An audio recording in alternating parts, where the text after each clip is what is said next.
All right. Welcome, everybody, to another edition of Millennials Are Killing Capitalism Live. While you're here, make sure to like, subscribe to the channel if you haven't already, share the video, tell some folks that to get in and watch it, or invite folks to come back and watch the replay. So today I have a really exciting, we have a great guest. We're going to be here to talk about a book that's called Irish Women's Prison Writing, Ireland's Rebels, 1960s to 2010s. And our guest for this discussion is Red Washburn. Um, Red is a professor of English and women's and gender studies at Queen's College of the City University of New York. They are affiliate faculty in women's and gender studies at the CUNY Graduate Center. His book, Irish Women's Prison Writing, Mother Ireland's Rebels, 1960s to 2010s, was published by Routledge. Red's articles appear in Journal of the Study of Radicalism, Women's Studies, an Interdisciplinary Journal, and Journal of Lesbian Studies. There's more to say. Check out the transcript for more about the work that Red does as a scholar. And more of the publications that they've been involved in. But today we're going to be talking about this book. And so, Red, just welcome to Millennials Are Killing Capitalism. It's great to have you here. Thanks so much, Jared. I'm really happy to be in conversation with you. Right on. So, let's just start by kind of talking about what got you into this study. And so, you dedicate this book to your grandmother, Bernadette McGuire, and your mother, Colleen Washburn, and all the Irish women who deserve to be remembered and cherished. So, if you don't mind, I'd love you to just kind of start there with what brought you to this research and what motivated you to write a book about it. Yeah, thanks so much for this question. I love that you kind of started with the dedication.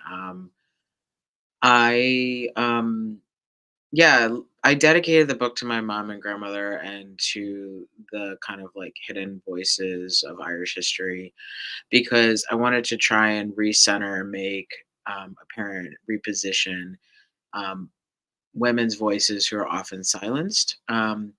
And to think through like whose voices are we learning about historically, or in this case, like we could talk about it in a literary context too, like whose voices are there, whose voices aren't, and like what are the voices of dissent.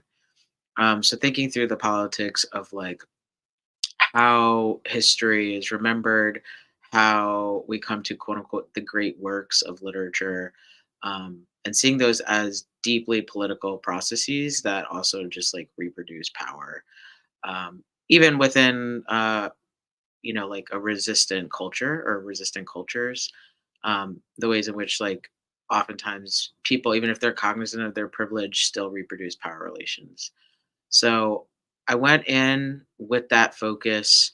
Um, and I came to this study because the first study that I did, this is actually a rehaul of my PhD dissertation, which was comparative in scope. And I can see behind you some really great works. And for instance, Safi Bukhari's The War Before was a part of my PhD dissertation. I was actually looking at a transatlantic comparative study of the US and Ireland, and focusing on like kind of like feminist impulses in civil rights movements. There are a number of queer folks in the US, Black queer women, somebody like Erica Huggins, Angela Davis.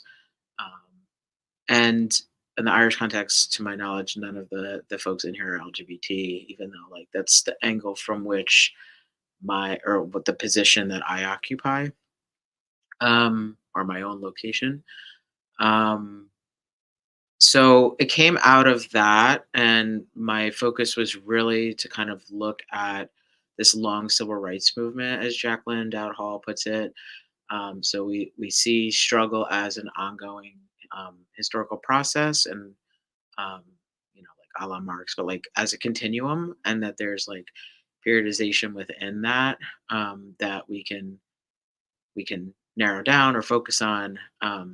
So I was really interested in what was going down in the 50s and 60s, and how that led to larger organizing in the 70s, in particular, like feminist organizing and also LGBT organizing in the US. So when I wrote this book, I actually ended up focusing more on the Irish part of it because the book was too big. Two, it seemed like publishers were more interested in the Irish context. And three, and I still have this issue, I felt um, critical of my positionality writing about the civil rights movement as a white person. And I still feel that kind of like critical perspective and acknowledging my own kind of location. I am Irish American. I'm not Irish, so I don't have that kind of insider status. Um, I do feel as if and we'll get to this later, the folks who I discuss in the book from Ireland are deeply, for the most part, deeply appreciative of like highlighting their work and centering their work, and having having the privilege not just as like a white person and a person from the U.S. And a person at this point in my life who's like middle class, write about this. Um, as a professor, like that, it carries a certain degree of and like authority of experience or like a knowledge base that highlights that experience for them. So there's that very kind of like uh, location of prestige that amplifies their work, but is not necessarily like a centering, even though like there's substantial interviews in here and like looking at their writing and like focusing on their writing and looking at archives of their lives. So like in many ways they are centered. And I could talk about this more when we get into like methodology, modes of inquiry, but yeah, so I came into the study as a rehaul of that project. And the major reason that I decided to do this project was I was just finding so much overlap and inspiration in the Irish context, particularly actually around like, dare I say this, like supplying arms in Ireland. And even having been in Ireland recently this winter, just the solidarity with what's happening right now in Palestine. It's just like everywhere you go, like there's a demo or flags, and so there's always been kind of an international solidarity that's very apparent, whether it's flags or murals on buildings or people just talking about it very openly. Um, and yeah, and I hope we get to this later, but just I always want to tell people, and I definitely do this with my students, that like colonialism is an ongoing process. There's like no post-colonialism or like post-post. Like and I see Fanon in the background. There's definitely like cultural colonialism, like the psychology of violence that continues beyond the quote unquote conquest. And then yeah, and then like occupied land in the six counties, like it's still there because it's not free, it's not liberated. Um, you picking a few books for us to look at together? No. Oh, I can't hear you. Nice. Okay. Oh, yeah, sorry, I'm muted. On that topic, we did a conversation with Robbie McVeigh and Bill Rolston, who you cite some of their Mhm. work because Right. they've written other stuff related to um, a Yes. lot in Irish context. Um, but yeah, so that conversation relates just in terms of they in this book they really talk about that decolonization in Ireland is very much an unfinished project. It's an Absolutely. unfinished revolution, and yeah. So, anyways, I just was um agreeing with highlighting what you were saying there, accenting. Yeah. Yeah, no, I really appreciate you pulling that book off the shelf. I'm always down for that. And yeah, highlighting their work is really, really important. Their work is really great. No, I mean, I came to the project because I was just finding so many similarities around international solidarity. At the time, we saw this with like Bernadette McAliskey and like Angela Davis, and then the solidarity with the Panthers, like giving the keys of the mayor's keys to the Panthers, like Bernadette did that. And yeah, and like Bernadette and Angela were like writing back and forth to each other in prison. Um, and yeah, there's just like a bunch of different like similarities. Frederick Douglass, Daniel O'Connell. Um, and yeah, we see that in Ireland with the statues and the murals, some of which are down. Um, Brian Dooley's actually done quite a lot of work on this, but I was finding it more in terms of also like looking at the structure of their writing. So yeah, I decided to do that, and then I also saw this really wonderful film. It's really hard to get a hold of, unfortunately, but she's an excellent filmmaker. Melissa Thompson did a documentary called The Road of Women, and that focuses on Irish women, but there is a little bit in there about the civil rights movement, and even I'm thinking like a documentary like I Dolores. There's just like a lot of discussion about like international solidarity or transnational solidarity against colonialism. Um, so that's how I came to the project. It was a revision of that, and I ended up adding some new chapters to it because I wanted to.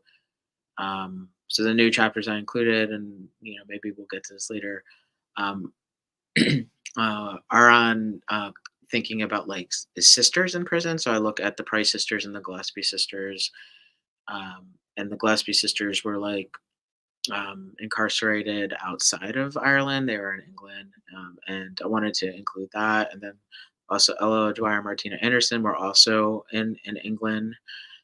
So thinking about just like psychological torture, being removed from your homeland, being removed from your family, your friends, how difficult it is, and that was also true, obviously, for like the Panthers and the Black Liberation Army and a number of things happening in the States too, like busing people all the way to like the border of Canada when they're from New York City is like really, really like intense.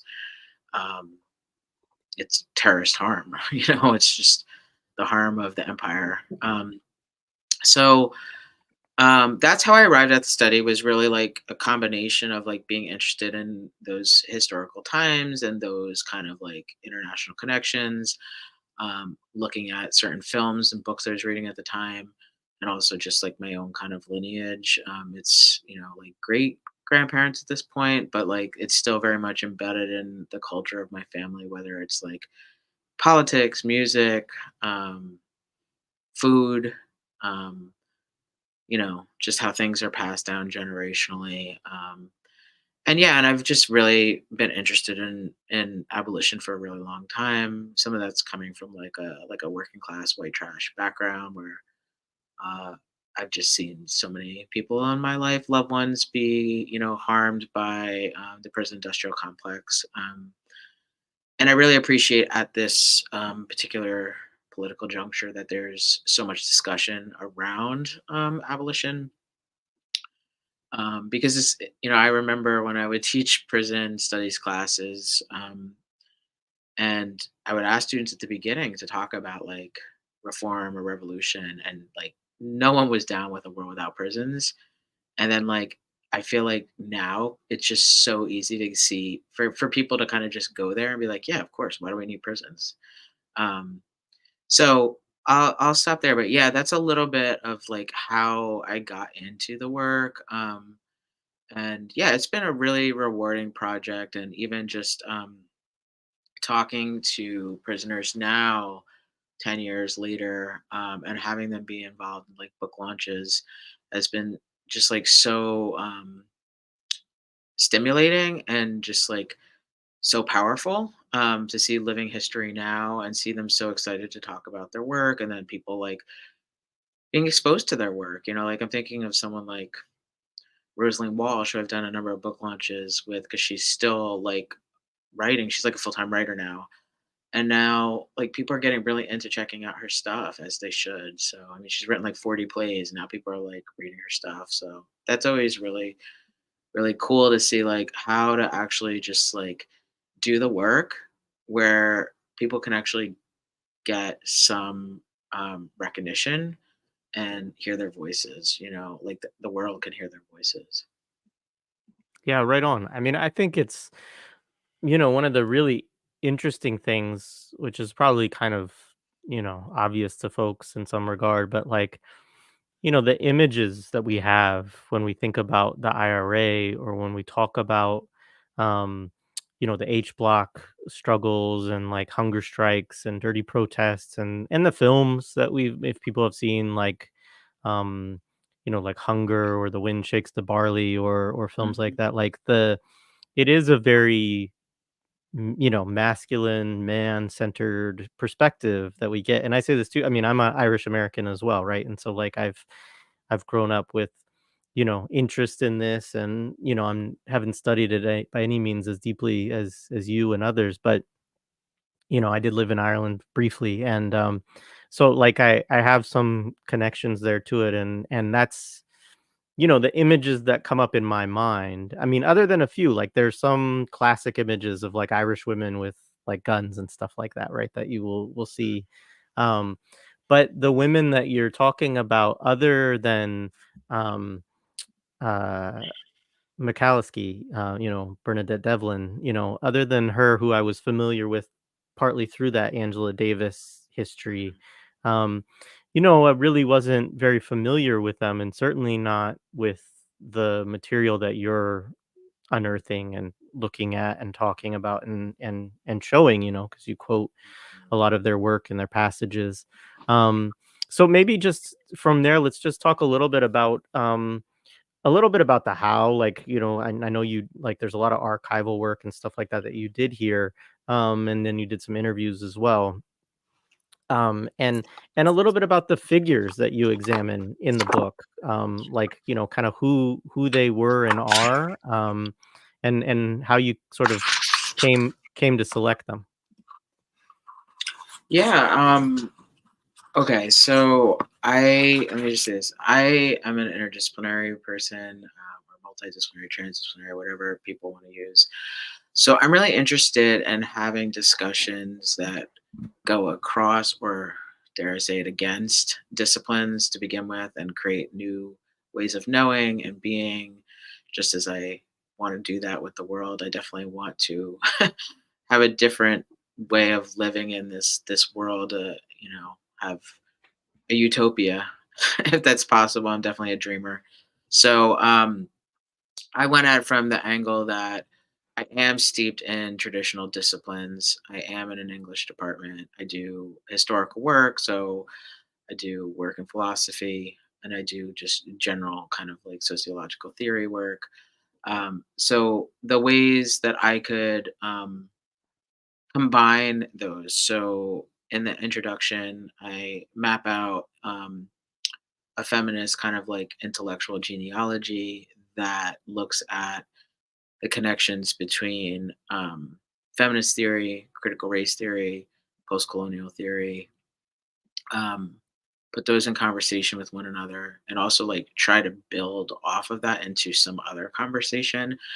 So I do some work on a linguistic level before I do close reading. So some unpacking of terms, whether it's like looking at what civil rights means or looking what feminist means, because you might be doing feminist work, but you might not call yourself a feminist. Or feminist work might just be, you know, like a challenge to war and like colonialism. I mean, not a just, but like, it might not be something like reproductive rights. It might be something else. So feminism means different things to people, obviously. So I was like unpacking that in terms of like, what does it mean to do feminist work in a colonized country? Um, and then also thinking about race politics, like they're obviously in the states, like whiteness means something else. Then if you go to Ireland, where people have like similar kind of like experiences of race, but not, and this is something that has come up a lot. So like in the U.S., like Irish people became white. In Ireland, like people are white, but you know, there's like class, religious, ethnic, you know, conflict around like who belongs there and who doesn't, right? So that's like something I was thinking about. Um, so that's one part, is kind of like a theoretical apparatus. So like constructing a conceptual vision for the project and perhaps the world.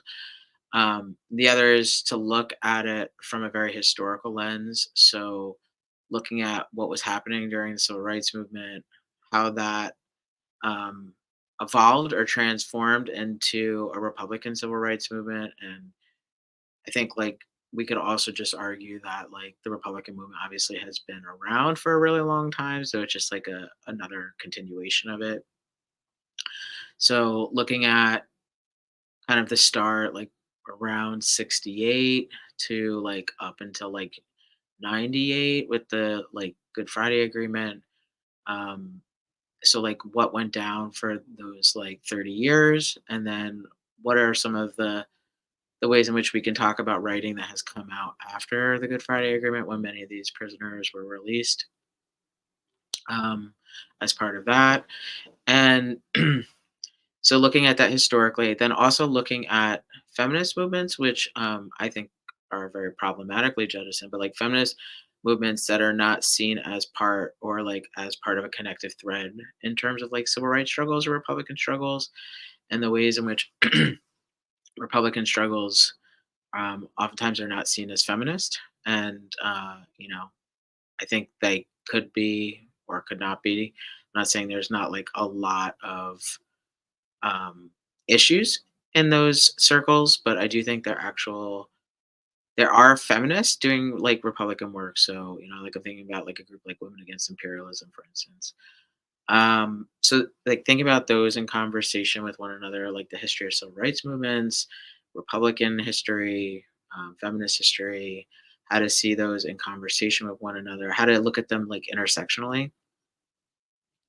So yeah, so that's thinking about some of the modes of inquiry. Also, like historically, I was really interested in oral history, getting people's voices as center. So through my interview process, um, I interviewed a number of women, and after I interviewed them, as I was writing the chapters, and when I finished the chapters, they as long as they were alive wanted to participate, which is many of them. I kicked back the chapters and made sure that they were okay with what I was quoting them, and if not, I took things out or I adjusted it accordingly because I really wanted them to have like control over their words and how they were being portrayed, outside of my literary analysis. So yeah, I learned a lot from those interviews. I actually just did a recent interview with Roseleen Walsh when I was there over the winter, because she has since continued writing some of the work that she did in prison on her actual walls in her home. And that was a really lovely experience. And I learned a lot from her, in terms of like really just like seeing writing as resistance. So, thinking through kind of theoretical, historical, like ethnographic work, and then also just like doing like a deep literary analysis, like a close reading of the text.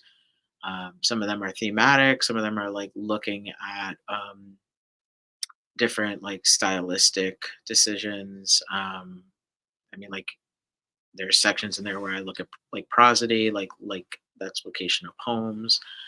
Um, Yeah, like looking at epistolary or letter writing as an art form, because I think like there's this divide about like what's deemed worthy of art and what's not, which I think is inherently classist and racist and sexist. But I won't get into that too much. So yeah, like looking at things from a very analytical lens in literary studies. So like how to do close readings of texts.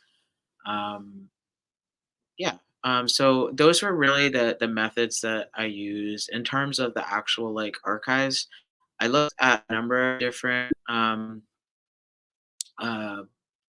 archives. So I'll just say some of them I actually got from prisoners themselves, like in their basements, with permission, or like in their houses, and that was like a live treasure hunt of sorts. Like it just felt really cool. Like they were willing to share their lives in this way. And I feel like there's something that was just so ordinary to just see like the politics of everybody's life, their daily lives. Like for all of us out there in the world, like how do we actually have an archive of our lives? Like how do we do that work? How do we be our own kind of self historian? Like, because if we don't have a record, we end up losing it, whether it's photos or documents. They don't have to necessarily be like governmental or bureaucratic documents, but yeah, there's something there around kind of like memory studies and thinking about, especially like with people who have passed on, about how to preserve their lives and their work. I feel very grateful for that. Um, and then I went to actual formal sites. I went to like the Linen Hall Library. I went to the Public Records Office in Northern Ireland, and I went to the prisons themselves. And that was a very arduous process because you had to do like Freedom of Information Act. You had to go through all kinds of like clearance. But I was able to get some files. Like I got Mairéad Farrell's file. In the U.S., I got Angela Davis's file.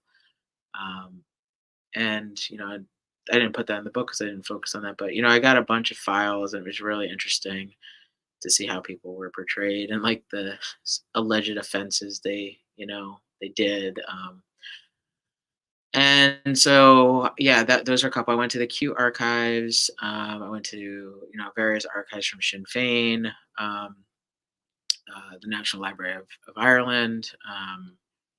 And yeah, there were just a number of kind of like informal sites. Some of them were online, some of them were like from other people. But those were some of the big ones. And I highly recommend people check those out. In particular, like I love, love, love the Linen Hall Library. There's such a robust archive of Republican work there. If folks want to check that out in Belfast. Yeah, right on. Um, so I want to talk about a little bit. I mean, one, I think it would be useful for some folks because if you're not too familiar with Irish history, like the term civil rights, you may just think about this like in the U.S. context, but there is some interesting, work which you've already kind of talked about, but about like kind of the even I mean, the civil rights movement in Ireland was heavily influenced by the Black civil rights movement in the United States. Um, but it's also for a lot of at least a few of the figures that you look in the book, it's also kind of like an entry point for many of them that kind of leads them, along their radicalization sort of journey. And so for Bernadette McAliskey, one of the things you examine is her thinking around like the concepts of nonviolence, armed self-defense, and armed struggle, and the relationship between these tactics through her own like practice and reflections on them. And then later in the book, you look at the Price sisters, as you mentioned a little earlier, who also have experiences of moving through these tactics and these kind of different like sort of from the maybe the civil rights movement into IRI membership or becoming very militant members in a kind of military sense, right? And I realize that these are kind of different chapters and different people, but I wonder if you could talk a little bit about kind of this transition from civil rights to armed struggle for some of the women in that generation. Yeah, I mean, I think this is a really important question, because especially as you noted, and very, very rightly so, that the Irish civil rights movement was heavily influenced by what was happening in the states. Everything from slogans to like the type of marches, and like I said, Brian Dooley's done a number of really great deep dives into some of these people, particularly like Bernadette and Angela. Um, but yeah, I mean, the civil rights movement, like it said, kind of started around 68, and some would argue kind of went into like 71. Um, and yeah, during that period, there was, like the Northern Ireland Civil Rights Association and People's Democracy and a number of other organizations were heavily modeled off of like SNCC or the SCLC or even the Panthers, and had a different focus because the Irish focus was like focusing on kind of like the realities and the grievances that Catholics were experiencing in a colonized country. But yeah, I mean, some of the marches were very similar too, and in particular, like I focused on the price of my soul because in in that memoir, she's really looking at um, it seems that even like I think that like when we think about figures like Martin Luther King or Rosa Parks, like that they're quote unquote nonviolent, but they carry guns. Like, people just think about like I'm looking at your background that Malcolm X was just like the champion of like self-defense, but like, you can preach a good game about nonviolence all you want, but like if it comes down to it, as someone like many of these women in this study have had this experience where you have the Brits knocking down your door, entering your house with a gun to your head, like threatening to rape you or telling you to get undressed.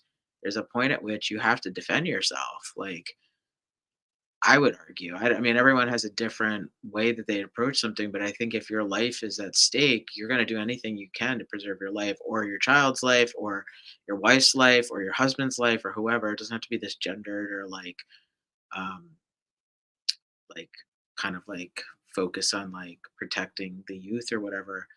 But I think that that's something that I was really, really interested in that memoir because I'm guilty of this too. I just saw it as something that was like a mainstream narrative. It's like you're either nonviolent or like you're in self defense, and it's like you could actually be both.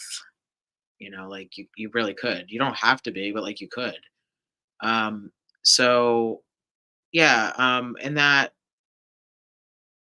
particular chapter, I'm really looking at things like I guess as like Gramsci would put like organic militancy, like um, how people try to do the nonviolent approach and then just, you know, they're getting their heads bashed in.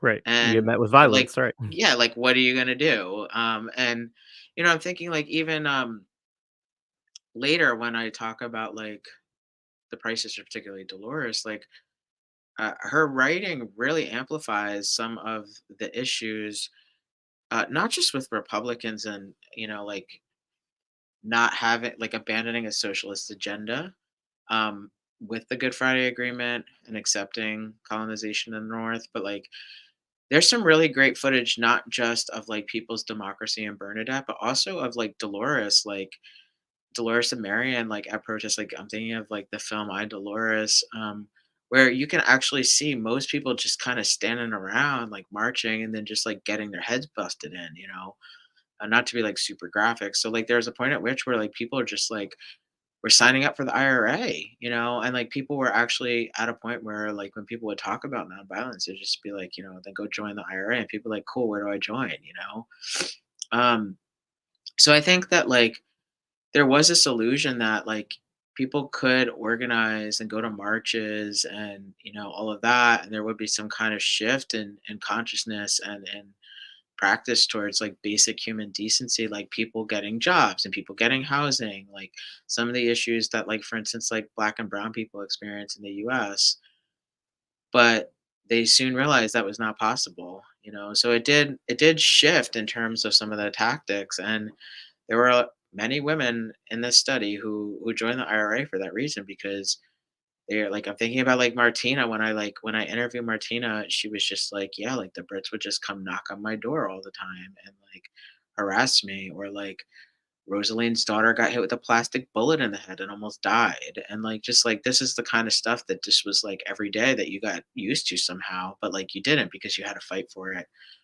Um or even like yeah, like Rosaleen gave birth while like her husband was on the H blocks, it's just like that became normal and it's not normal at all. Like no one should have to live like that.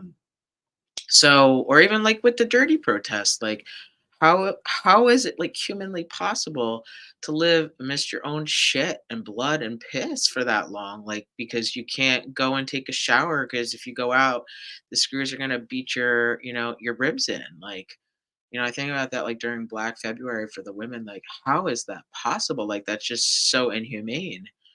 Um, and then, just like talking to people about it, it's like they remember how awful it was, but they've dissociated so much, but, like, it got to the point where it's just, like, normal. I mean, they were grateful for their 1 hour of exercise, but they didn't have to smell their bodily waste, but, yeah, I mean, it's barbaric and deeply unsettling and inhumane to talk to people about these experiences, so I think, like you know, that discussion was really fruitful for me, in Bernadette's work because it really like pulled apart some of the rhetoric and some of the tactics, um, to be like more complicated, more multifaceted, and I think just like more sophisticated and realistic.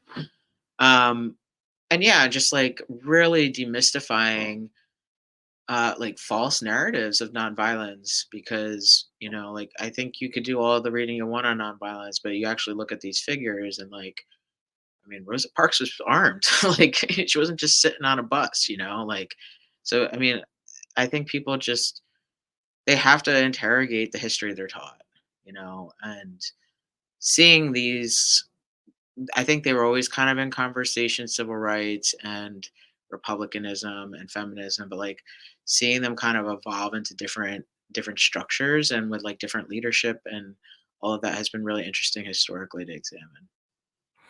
Yeah, that's great, and I think just I just add one note for audience folks who may not be as familiar with it, like, you kind of mentioned it and laid it out, but civil rights in an Irish context is really very much just kind of like an inclusion movement. It's like, we want access to jobs, we want access to housing, and in the North at that time period, especially, um, like everything was segregated based upon whether you were Protestant, or Catholic, and yeah, so like starting nonviolent sort of advocating around sort of basic reforms of inclusion into the system, and then getting their heads kicked in, or shot or whatever. I mean, there was all kinds of violence in response to, these this organizing.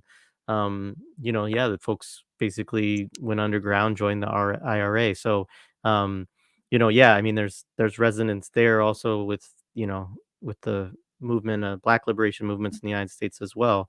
Um, but yeah, it's just I think good for folks to kind of know a little bit of that, and I appreciate what you just laid out. So, um, in that question, we kind of we tinted a little bit about some of the politicization of some of these women experience through their confrontations with, the colonial apparatus, in the 6 counties, which also we should say like and you talk about this a little bit in the text, but folks have used the frame apartheid to refer to Ireland. It's that's a little bit contested by folks or debated as whether that's like the right frame because of the I don't know. I mean, it's kind of the same thing as people do in around Palestine and apartheid. Like some of it is to try to sort of preserve South Africa as a specific example.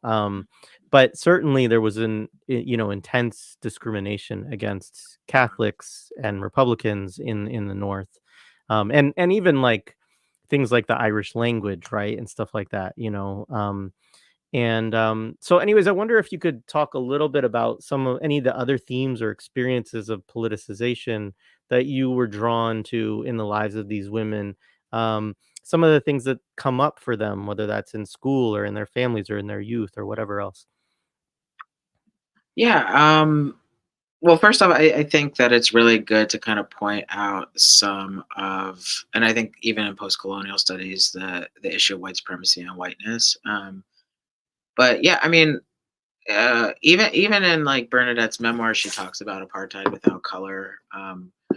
For that reason, because even though like it is contested, it is analogous in some respects, to think about those divisions to which you allude, like the similarities between like not getting jobs and not getting housing and all the stuff that was going down in the U.S.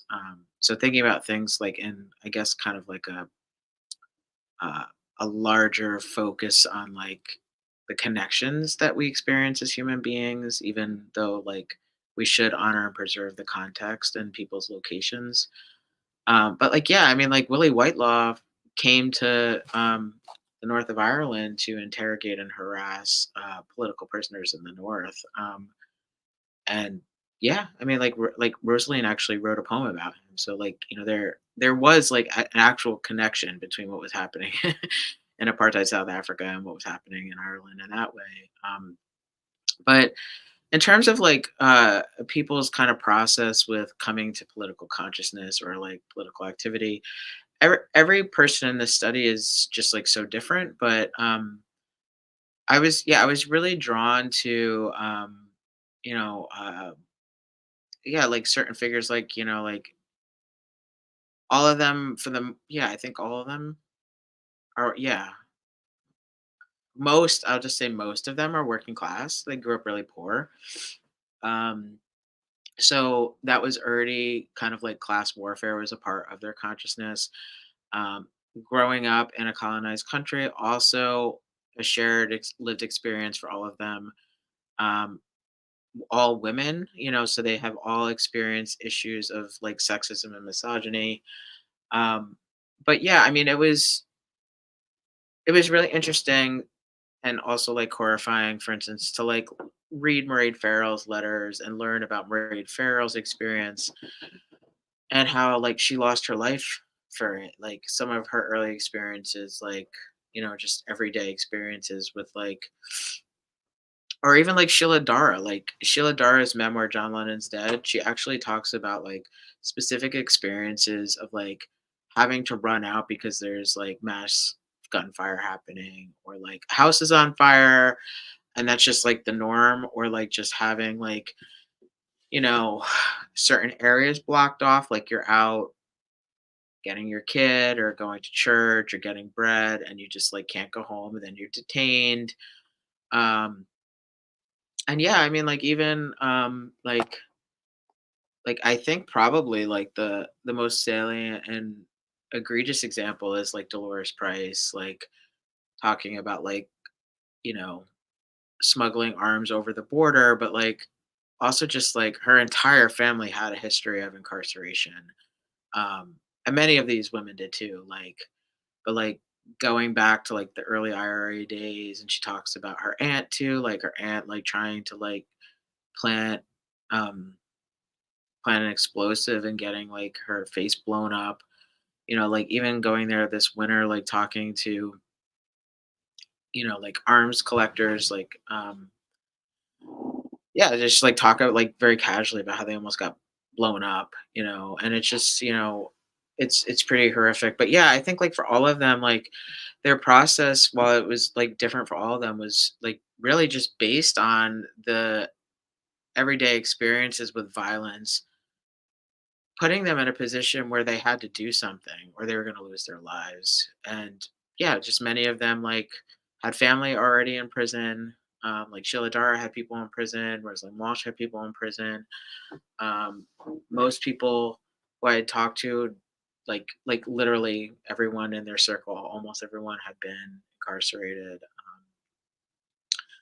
And yeah, I mean, I think that the only person probably who didn't have I mean, she had a political process of becoming an activist, and her work is really incredible. But like, I think the only person who really didn't have that kind of like in your face, just like daily ritual of like British harm, British terrorism, to support that kind of like terrorist apparatus in the north was Margaretta D'Arcy, but she was from the south. And she talks a lot about the privileges of being from the south and being an outsider. Um, but I also do respect her activism. She's done incredible activism, but she was definitely kind of an aberration of sorts because she didn't have that exposure that people had on the front lines in the north. And I think to this day, like and I'd be curious about your experience too. Like I feel like the country is just so divided, not just in terms of like I don't know currency or location or whatever it is. Passports, whatever. But like I think there's just so much division, and it feels like it's just like another country. And I know like quote unquote the official term is Northern Ireland, but I specifically just say Ireland when I talk to people. If I go to the north, I'm just because I feel like language is powerful. Like Like there's a reason why I didn't say Londonderry in the book. I said Derry. Like, there is something to be said for the politics of like using specific language, even if it's not quote unquote accurate. No, I appreciate that. And maybe we could actually, because there's another point that you make through the book that I appreciated, and I wonder if you could say a little bit about it because you make clear that you see Republican as a socialist's politic, and I think that that's great. And obviously, there's a strong socialist tradition within Irish Republicans. There's also, as you kind of alluded to earlier, like post Good Friday Agreement, like a lot of times we don't the people that we think of or hear as Republicans, if we think about Sinn Féin or something like that, we may not associate them with socialism and so I wondered if you could say a little bit about your choice there or your thinking around that. Yeah, absolutely. And yeah, I really appreciate you noting that political perspective. Just to clarify, I'm not saying that anyone's political identification is the same. But yeah, my political perspective in this text was to not just talk about like what United Ireland would look like, but what it would look like to actually have a society without class inequality. And that doesn't have to be a socialist vision. It could be an anarchist vision. It could just be like a general anti-capitalist vision or anti-colonial vision, whatever language people want to use. That perhaps is not framing the negative part of it, but yeah, to think about a world where freedom is inclusive of intersectional realities, like gender, race, class, and not just nation. Um, so, um, yeah, I mean, as a writer, I really value words, and I really try to spend time thinking about the words I choose. Um, as a trans person, I really value naming yourself and naming who you are and your identity, and also just a person of the world. Like, I think that everyone has a right to express themselves in whatever way they want, even if it's hard. But, I think in terms of like the part of it, I really wanted to have that vision. I'm deeply committed to thinking about a world um, that is not colonial, that is not capitalist, that um, is not segregated. Yeah, that there's not patriarchal or like heteronormative divisions. I like to think about a world without like borders, and that's actually the next project I'm working on. Is kind of thinking through. I'll just say this quickly, like thinking about like gender binaries and like national borders. Um, and there is like an Irish component, but it's not exclusively Irish. It's very post-colonial though. But yeah, I mean, I most of the people in this book were deeply committed not to just a united Ireland, but also to having a society in which everyone had their basic human needs met, which it would require an economic restructuring of a society. Um, and there was like intense and very like rigorous debates around what that looked like. And I think somebody like Dolores Price like really kind of like hits it home by talking about the contradictions in republicanism and the Republicans who were bought out and became politicians and like sold out their vision, and they used to be quote unquote like old socialists, and now they're like super wealthy and they're not promoting that vision, or they are promoting the vision but they're doing it from like a very wealthy perspective that is contradictory. And I'm all about like political contradictions. I think they can be really enriching, but if you're actually not practicing your values and you're not advocating for your people, there's a problem there. So I think like Dolores really in her writing is castigating like a very alleged Republican Marxist tradition that has been subsumed into a like a popular culture and like a popular politic that is less radical. And I do think like we can celebrate the small wins, like for instance, like actually having like the political party of the IRA, like Sinn Féin, like have respect and dignity in the world, but also like what is, and I'm not knocking Sinn Féin, I'm just saying generally, like what are the problems um when you get to that point, in terms of like how do you still uphold your values and like practice them. For some people they can do it, for others it's virtually impossible, like the master's tools, it's virtually impossible to work within a repressive structure if you actually want to create a different structure. Like you can do it to a degree, but like, yeah, there's a limitation at some point. I appreciate that. Yeah, I mean, there's an interesting. I haven't even watched it yet, but I know Electronic Intifada did a discussion the other day about, why Sinn Féin as a party like is supporting the Palestinian Authority right now, right, and the contradictions that come, from that kind of relationship, um, as opposed to, fully backing anti-colonial struggle or whatever in a Palestinian context. And, I can think of some of the reasons why that might be, right? Because they're both trying to act as legitimate political actors within their context. But obviously, that's where a lot of the Irish people would want, a more strident, internationalist, vision.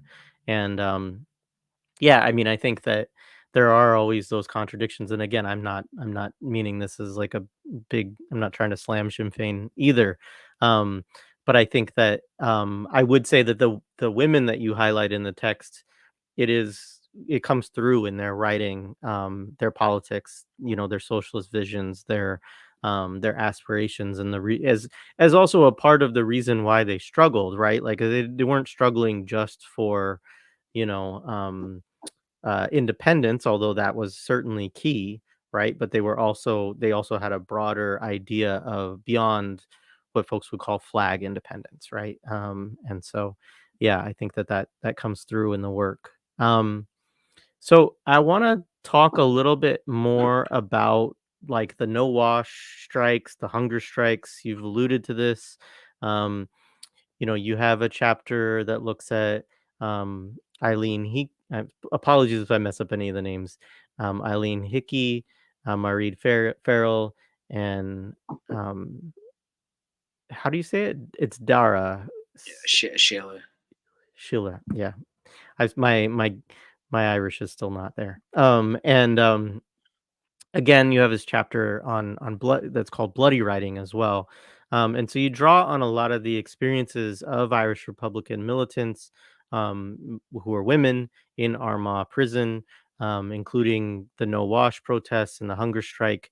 Um, as you mentioned, this is something that comes up in February sometimes, but it is something where we hear much more often about the experiences of the men of Bobby Sands and the H Block protests, and much less frequently about the women, and about the struggles, the experiences that they had, how they understood them, the political significance. You write to really, I think, beautifully about, kind of some of the everyday like comradeship and relationships between these women and how they kind of, endured and sustained themselves through these really brutal experiences. Um, so maybe could you just talk a little bit about kind of some of this history and some of the things your engagement with these writings, brought to light for you and for others? Yeah, absolutely. Yeah, I mean, as you mentioned, I think many people who are familiar with Irish history have heard of like the H blocks, what was happening with the hunger strikes and the dirt protests, from the perspective of men. And that's not to say that like people have not focused on women. There's definitely been quite a lot of writing. Like I think someone like Margaret Ward has done quite a lot of writing. Teresa O'Keefe has done a lot of writing. There's a number of people who have done writing about this. It's less literary. It's more, kind of coming from like the social science end of things, or like, they're just like more kind of like straight up history, um, but still like invaluable. But I mean, to just like be very succinct about it. So when the women were interned, they created their own kind of internal structure in the prisons for survival. So, there was like a prison within a prison. There was a leadership within that prison. So, like, they created a structure in the A wing where they had officers in command.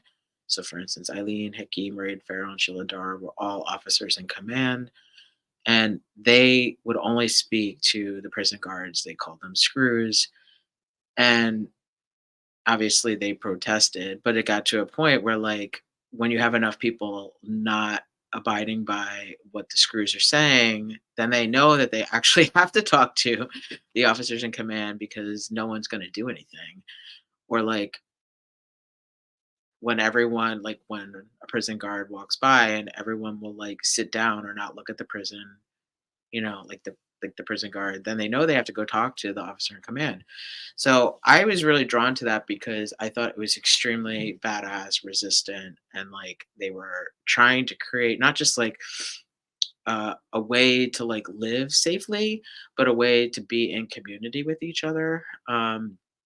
So the leadership was less hierarchical and more about respect and dignity and like solidarity, or like things like everyone getting together to agree to do like to learn Irish, right? Like to learn Irish in jail so they could speak Irish and not like people would not know what they were talking about, or also just like try to um, fight back against cultural imperialism and the loss of language.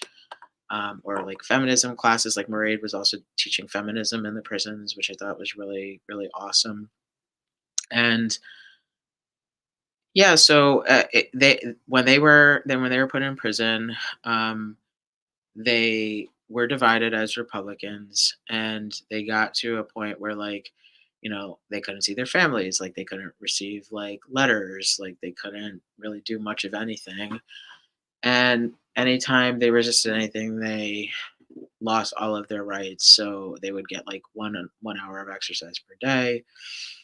Um, and yeah, and it got to the point where like because it was just so unbearable, um, with Black February, where like women were like beaten, they decided that they were going to stay in their cells, and that became the dirt protest. So like again, this is more kind of like a very kind of like organic way into these things. So when you're in prison, you're treated like garbage. So when you're treated like garbage, what do you do? Like you're beaten, so you stay in your cell. And then when you stay in your cell, then you're stuck with your bodily waste. And then they block the windows. And then what do you do with the bodily waste? Well, you have to put it on the wall. And then when you can't do that, then you go on hunger strike. And then, like, at a certain point, like, you either stay on it or you're gonna die, which we saw with the men, and the women didn't stay on it, and then for the second time. The first time, there was actually, I guess you could say a miscommunication. There was supposedly, a truce that happened to get them off it, and then that didn't end up happening, so then the men went back on, and then the women decided not to go on it. But, like, some of the people in the study who even, like I didn't, like, look at them, like, very closely, but, like, somebody like not just Murray Farrell, but like Mary Doyle, Marie Nugent, like being on the hunger strike and how like that impacted them, was yeah, it was really intense. And Sheila Darragh writes a lot about just like there's like a description that I will never forget of like her like kind of like rubbing or like touching her arm and dirt flying off of it, and like just getting into the sensation of just like actually realizing like this dirt on your body is going to sit here, and if you touch it you're just aware that it's there. um Truly like horrific. Or just getting to the point where like you crave that 1 hour of exercise in the freezing cold in the winter just so you don't have to smell your body. um and for the women like who were menstruating, like it or just like people who are menstruating, like it was really hard on them because if they decided to use the sanitary products, which were not sufficient, there wasn't enough, they were, like, thrown in their cells into, like, their blood and shit and the dirt, so, like, they couldn't use them, they weren't wrapped. And, yeah, I mean, that created a lot of problems for people because they were getting infections, they were getting UTIs, they're getting yeast infections. Um, and yeah, just like subhuman standards of living. Um, so yeah, it's like hard to imagine, but these women, like they actually talk about their process of smearing their their blood and their shit as interior decorating. And like I know it's like very dry humor, like very dark humor, but like they see it, they were like, let's go decorate, let's go do some art on the wall, like, and that, yeah, and like that was a part of it. And like, you know, Margaretta D'Arcy also writes about it. I think Síle Darragh is actually um a more like developed version of it, and like also like a more insider account of it, because Margaretta D'Arcy was in there for a very short time, and from like yeah, I mean, like from an outsider perspective, it's limited, but I still think there's like something really useful in it. Um, and yeah, and like the women were also like writing um, letters home, or just writing in general, by like ripping apart like paper, ripping out paper from the Bible, or they were writing on toilet paper. And I actually have a piece of toilet paper that a political prisoner gave to me that I've framed. And it is like so small, but I can't even imagine writing on that.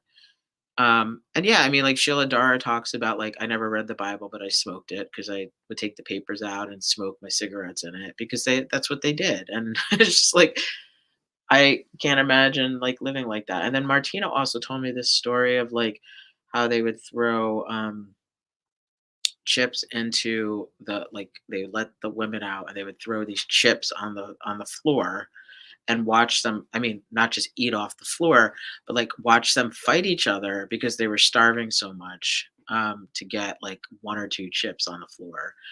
And yeah, just like truly horrific experiences. And also like medical care too. But yeah, like that time, I think what became apparent, and Nell McCafferty wrote about it at the time, was that for people who are menstruating, it became hyper visible the ways in which the experiences were different for the women and the men. I'm not like upholding that binary, but like I think in that context, it's mostly applicable. Um, so, yeah, what was women's experience like in prison? Well, it included a lot of blood, it included a lot of infections, um, and it included a lot more harm. And like, some of these women also were pregnant, and then like being removed from their children too was like psychological violence, and also like violent to the children who were dependent on them for like care, and also for their families, um, or their friends. So that period, I think I was just really, um, I was drawn to it because it was just, uh, the conditions were just like so horrific, and I wanted to know more about how they were actually able to smuggle out their writing amidst all this stuff happening one day of the year on International Women's Day, because everything was contraband, and they had limitations to how they could write, when they could write, instruments of writing. So yeah, I mean that's a little bit about it. But I think if people are interested, like I would, I would definitely recommend Sheila Dara's memoir, John Lennon's Dead. I think that's a really incredible account of that time period. Much appreciated. And also folks can check out your book and should. But let's say, so I want to jump ahead a little bit. So and we're not going to be able to touch on everything today, I know, but in chapter 4 you write about Ella O'Dwyer and Martina Anderson, and their struggle against strip searches. And I think this is the one, yeah, this is where you're talking about this writing campaign that they do around this, which I think is really great example of like, prison activism too. Um, and obviously, strip searches in prison are something like in a US context we've seen particularly highlighted by Black feminists and prison abolitionists, particularly in the context of of women. Although all like prisoners, men, non-brown, binary, trans end up being subjected to strip searches, like their experiences with that might be different, but there's, to some extent, it's something that, is enacted upon all folks. However, you're looking at this as a practice which was always a kind of form of state sanctioned sexual violence and really like state torture that these women were subjected to. And so, um, and you also kind of lay out how it was different, right, in the Irish context to what the men that were at Long Kesh, what they were subjected to. So, could you share a little bit about the campaign and some of the things you learned about it through your engagement with these women and their writing about this experience and the organizing that they did around it? Um, I think for me, strip searching was a very different project in an Irish context. I do acknowledge your points about how this is not like a unique practice at all, but I think that the degree to which these women were strip searched was used as an intentional gendered form of state sanctioned violence and sexual violence. And yeah, I mean, like many of them actually talk about it as psychological torture or psychological rape, or I would even just say literal rape. So I think people have this like perhaps conception of rape being like quote unquote like penis and vagina or like something like that. But these women, from my perspective, were raped like repeatedly.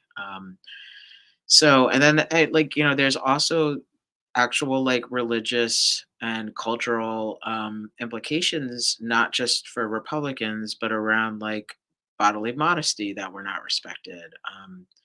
So and this is like not just in jail. Like when I talked to Martina, she would talk about how like the British soldiers would make them undress and like make them get dressed in something else, but not give them the dignity of getting dressed without them watching. And I'm talking about like children too. So like I mean that's very violent. And like the intent is like to harm them, or to scare them or to instill fear in them. And I think that's actually like part of the colonial project is that psychological component along with the physical. So there's like the ideological control, and then there's also brute force and the psychological components of that. So yeah, I think like Ella O'Dwyer, Martina Anderson, they wrote very eloquently, very beautifully about their experiences with dehumanization in jail, and like particularly not being in Ireland, being in England. Martina was at Armagh for a short bit, but like they were mostly in like Durham and Brixton, so really removed from their loved ones and their community. Um, but I mean, I could read you an example of some of the strip searches. For instance, like um, there is a letter that, for instance, that Martina wrote to the Troops Out Now movement in January of 1986, where she says, from December 2nd until the 27th, Ella had 21 strip searches, 4 cell searches, and 2 cells changes. I had 23 strip searches, 6 cell searches, and 2 cell changes. That should give you an idea of the daily harassment which we've had to endure in this hellhole. And then there's another occurrence that Ella Dwyer writes about on October 8th, 1986, um, around the occurrences of sexual torture. And she says, and I'm quoting here, Martina had to endure 46 strip searches, 7 cell searches, a cell change, and I had 43 strip searches, 7 cell searches, and a cell change. The figures for May border on the incredible, with each of us having 61 strip searches, 2 cells and strip searches, each on consecutive Sundays, and it was suggested that they would strip us after Mass, as they did after dental and gynecological visits.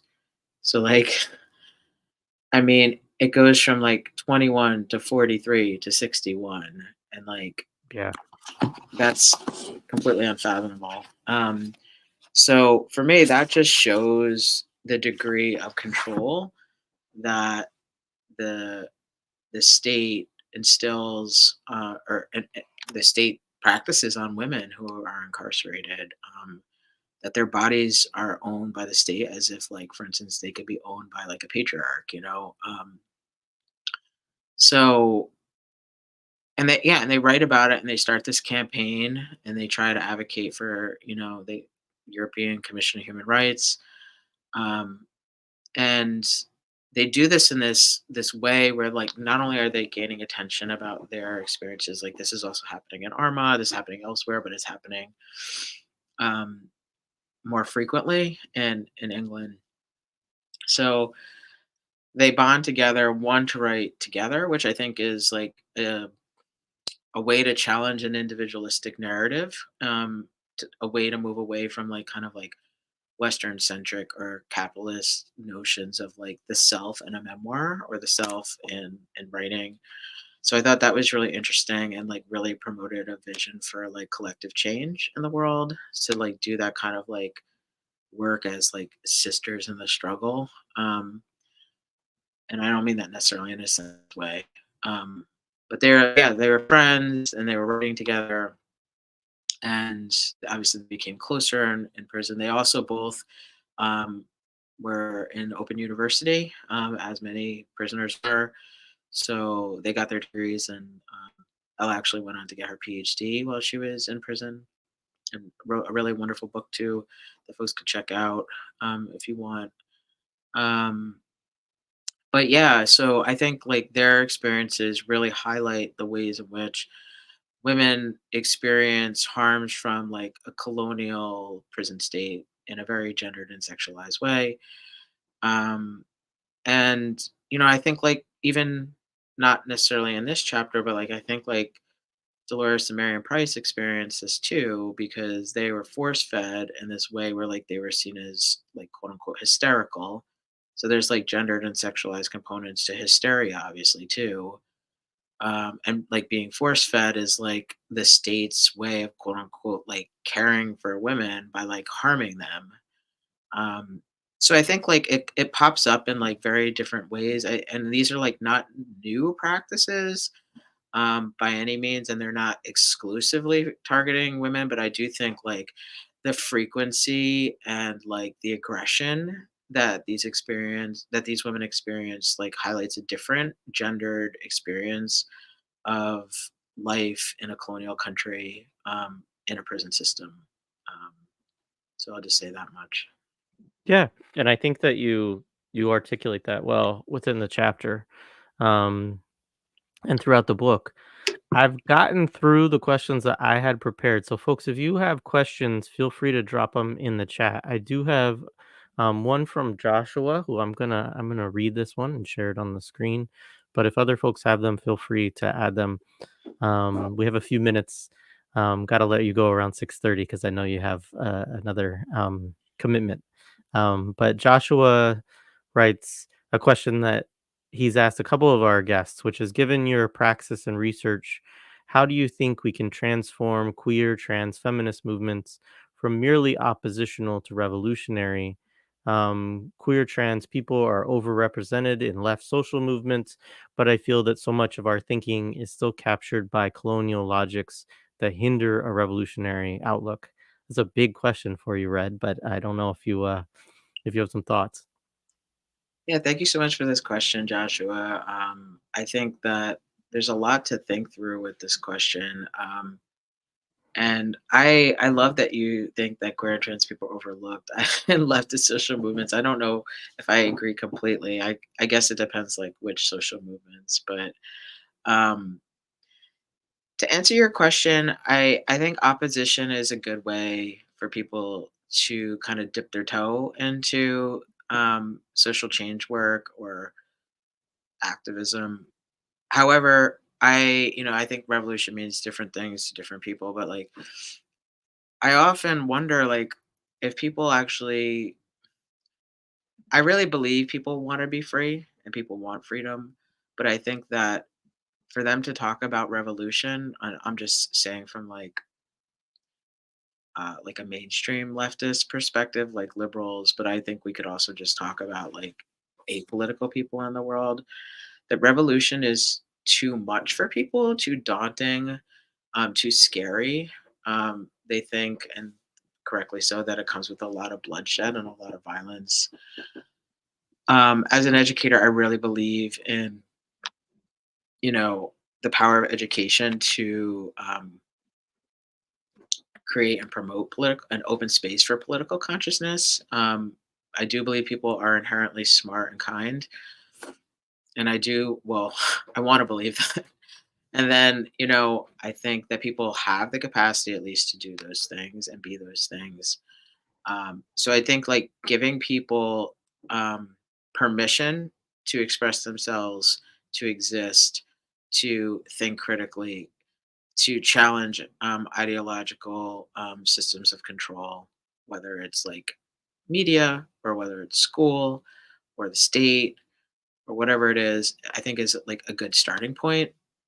And I think it's true for these women, like they witnessed this stuff, they had this political consciousness, they had the political experiences.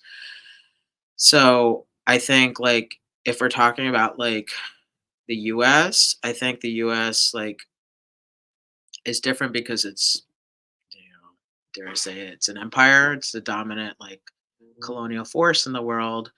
So anyone living in the US, I mean, obviously this is going to shift depending on people's like their different social identities, like depending on their race and their gender, their class, their sexuality, etc. But like we all benefit from like imperial privilege, so I think it's a different conversation.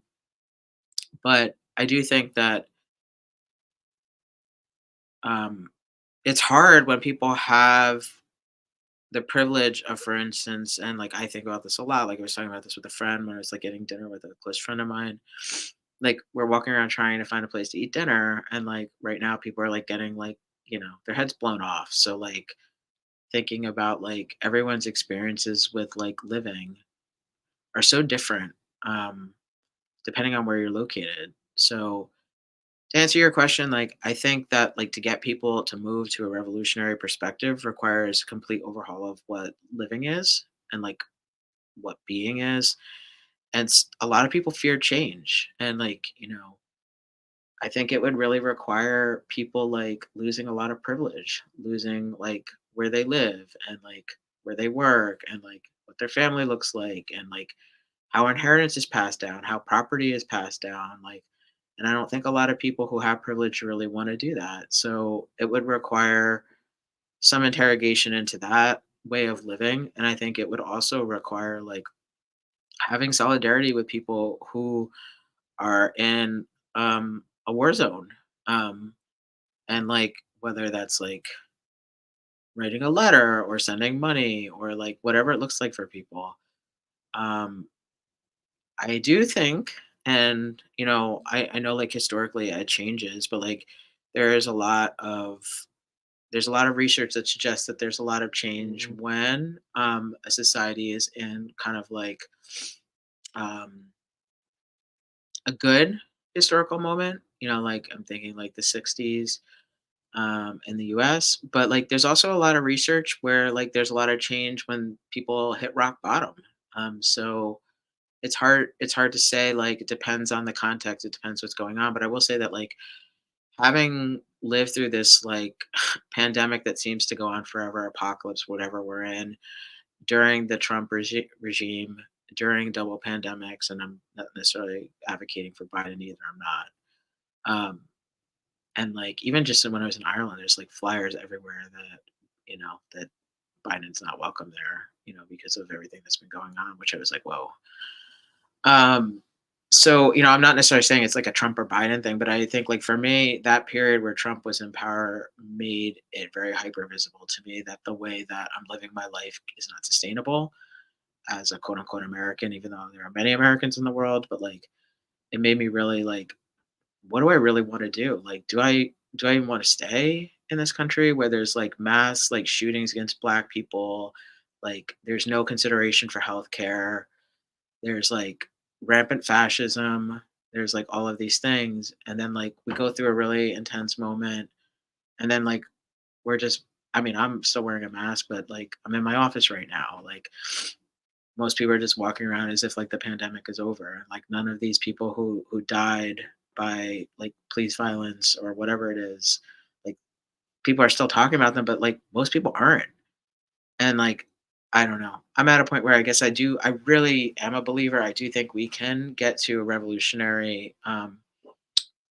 standpoint and revolutionary praxis, but I think that it would require a complete overhaul of people's lives and the way that they like live their lives in general. Appreciate that. Sammy K asks where folks can follow you or find you online. Want to make sure that they follow your work. Cool. Thanks, Sammy. I mean, if you, I have my own website. It's just my name, redwashburn.com. I also teach at Queens College in the Graduate Center, so you can find me online there. Um, or you could just like hit me up on social. It's just my name. So thank you Yeah, for that's that. your this is your social, I think. Yep. And then yeah, redwashburn.com's website. Cool. Um Thanks, Jared. awesome. Yeah, no worries. This is great. Thank you so much for coming through and talking with us today. I don't know if there's anything else you want to sort of offer in closing or share, but yeah, the floor is yours if you want to say any final thoughts. Yeah, I just want to thank you again, Jared, for having me and for everyone who was here. Um, Always down to chat with people if they want. My favorite conversation is like really to talk about what it means to be free. So always in for that conversation. Yeah, I mean, I don't know. Do you want to share some of the upcoming program that you have? Because you shared some with me earlier, and you've got this lovely display behind you. How I can also support your work. Right on. We have a couple things, but they're not quite ready to like announce yet. So we should have at least one next week, and then there's a few coming in March. So yeah, I'll hold on to that for now. But yes, there's always stuff coming out. Usually every week we have at least one thing. So yeah. Um, Thanks again for the conversation. This is great, and hope folks familiarize themselves more with your work, and learn more about the struggles of Irish women in the Republican context. I mean, I will just say in closing, like there's some really cool stories in the book. There's obviously we talked a lot about some of the kind of roughest, aspects of it in terms of like the dirty protests and um, hunger strikes and sexual violence, obviously, which are a big part of it for sure. But there's also a lot of resistance and protest and militancy and actions that are discussed in the book, and people's histories of politicization too, which we talked about a little bit. So there's a lot that you go into in the different chapters in the book. So anyway, thank you again. This has been great, and hope we can stay in touch and possibly work again in the future. Yeah, absolutely. I'd love that. Thank you so much, All right. Jared. Appreciate you. All right. Thank you. Appreciate you All too, right. Red.